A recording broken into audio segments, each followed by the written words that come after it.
बाबू अली कुछ गावा आज मनियो के पूरा सर धस के नाचे खातिर आयल बा। भोजपुरिया समाज जिंदाबाद हो भैया। आ गेल बा खेसारी लाल यादव के गाना भैया मनसा रिकॉर्ड भोजपुरी से, जे की भैया कॉमेडी एकदम तगड़ा हुई। का है कि भैया खेसारी लाल यादव एकदम भरपूर मजा ले ले वाले भैया। डिम्पल सिंह बाड़ी एकरा में नवरत्न के गाना है भैया, भक्ति सॉन्ग है, जे कि भैया झूमो गाओ और एकदम पूरा एकदम बवाल करो।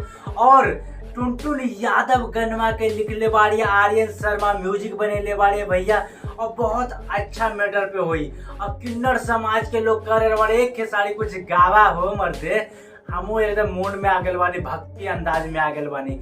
खेसारी लाल यादव भैया गावा ताड़े एकदम हिला देवा ताड़े भैया। अभी तो टीजर आयल बा भैया, काहे कि भैया पहला गाना आयल रहे खेसारी लाल यादव के, प्रखंड हो ये जिला देवी माइये से हिला, जे कि भैया खेसारी लाल यादव के जितना भी फैन बारे सारे को सारा एकदम खेसारी लाल यादव के बुरा भला कर ले बारे। काहे कि भैया प्रखंड हो ये जिला खाली देवी माइये से हिला, खाली देवी माई प्रखंड और जिला हिलई है ना भैया ना। खेसारी लाल यादव काहे भूल गए बारे कि देवी मैया पूरा ब्रह्मांड हिला रहल बारे, ऊपर से गनमा चोरी के है भैया। कमेंट करके जरूर बताइए गरमा दूसर कैसन होई। भोजपुरिया समाज जिंदाबाद हो भैया। आप देख रहे बानी भोजपुरिया बाज, हम बानी बिट्टू दिलदार। लाइक सब्सक्राइब ठोकी।